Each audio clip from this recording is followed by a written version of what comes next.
What's going on, YouTube? This is William A. Thomas, one of the hosts of T&J Radio. Had to come to you guys with a real quick video story out of the motherland, out of Nigeria.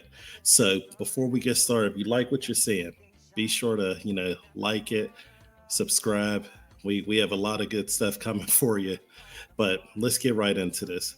So, as it says on there, gentleman from Nigeria, he was in a situation where he had actually caught his woman cheating on the Snapchat app. Now, Snapchat, uh, I'm not really too much into it, but some people are. So I'd assume this is a younger couple. The guy, he was actually staying abroad over in the United States, and I guess his woman was at home in Niger, Nigeria. So one thing they say, don't leave your woman alone there in Niger. We're going to just play a quick video and then I'll just translate what exactly is going on in there. As a man, if you two go a shower quarter, before you dey start one for us as wife, you know. This na case of man wey be like say marry woman keep for us. OP say they get one pikin with the mindset of say you get one pikin, man travel go abroad go work. For the first snapshot and I see say one small boy they enjoy his wife. They enjoy his wife on one side. For snapshot now for see am. The man can call his wife a paro, say I buy you car, I build house for you. I they come take all my things back, move out of my house. The woman say if you near this country, Nigeria, I will use FCC arrest you. Tension the man in there, the man vex, the man come Nigeria. Because of the love where the man get for the pikin. And the man rush go hospital, go do DNA test. The moment the young man discovered say the pikin not be young, he died of cardiac arrest instantly.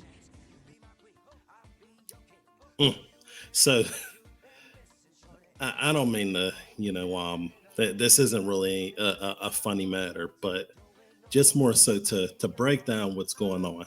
So the last gentleman that you had seen, he was staying abroad in the United States and he would travel back to his wife in Nigeria.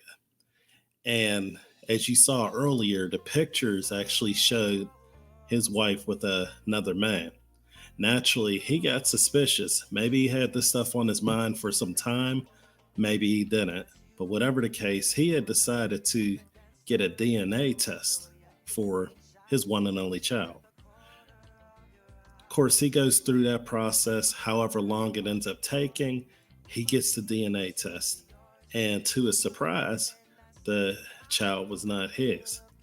And that man, he actually died from cardiac arrest right on the spot. Now, this is all allegedly. Of course, this is a lot of hearsay, but I'm going to just give the benefit of the doubt coming over from the motherland that this is a sad situation. Truthfully, now we're over here in the United States. We run into these situations. It's all the time. It's to the point to where one of my friends, one of his acquaintances' grandmother actually said that the only children that I know are my daughters. And the reason he said that is because there are lots of situations where men, they pretty much don't know. I mean, they don't have any way of knowing what goes on while they're not there.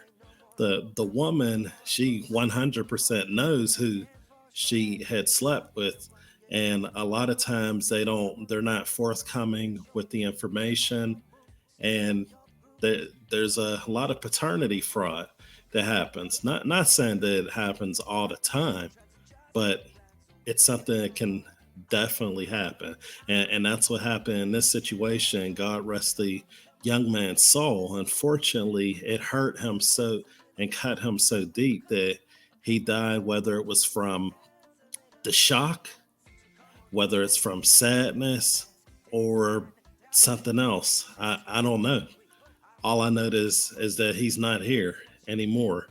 So one thing that I would hope going on in the future, at least in the United States, I don't know what they're going to be able to do in Nigeria or in any other country in Africa, but hopefully in the United States, that once a child is born, it, it needs to have an automatic petition for paternity attached. This is whether it's in marriage or outside of marriage.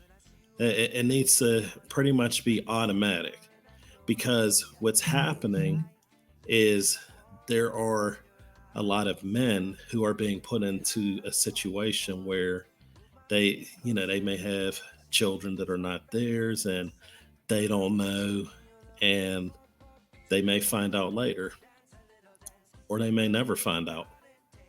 Who knows? But it's something that should be known up front.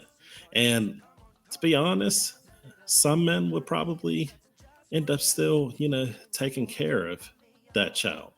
You never know, but you want to be able to give a man the choice in the situation, the choice of whether to accept or whether to reject. It's a sad situation that this ever happens. And in my opinion, whenever that type of fraud is found out, it should it should include some type of either jail time or heavy fines, especially if there's child support involved. Think about how many men right now are paying child support for children that are probably not theirs.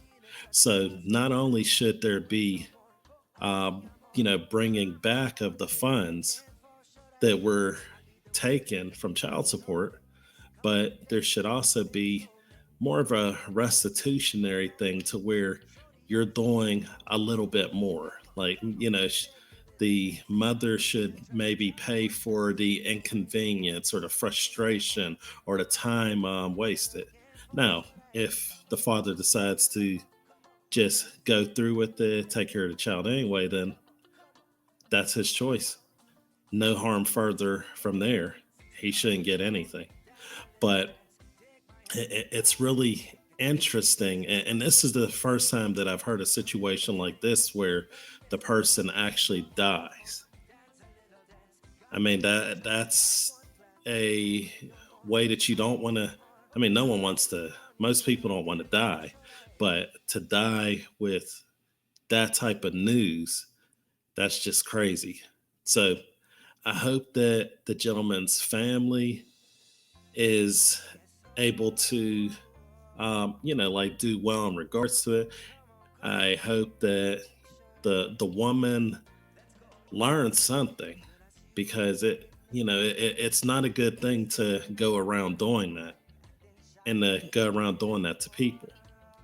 And also, I hope that the child that's involved is able to be helped in the ways that are necessary because in this type of situation, unless the person she was cheating with is the child's father, then in that situation, the child may not ever know, his father, or he's only going to be, told that his father is the one man and just lied to for the rest of his life. So it's a rough situation for everyone involved. And I hope that it all ends up working out. Unfortunately, we lost one, and there's no way to bring him back. So, um, people, ladies and gentlemen, because we all do sneaky things to each other, let's stop. Let's cut the nonsense. Let's start communicating with each other. If you don't want to be with someone, then don't be with them. But the communication part is key. So that's your sip of tea and J. And you guys have an awesome day. Peace.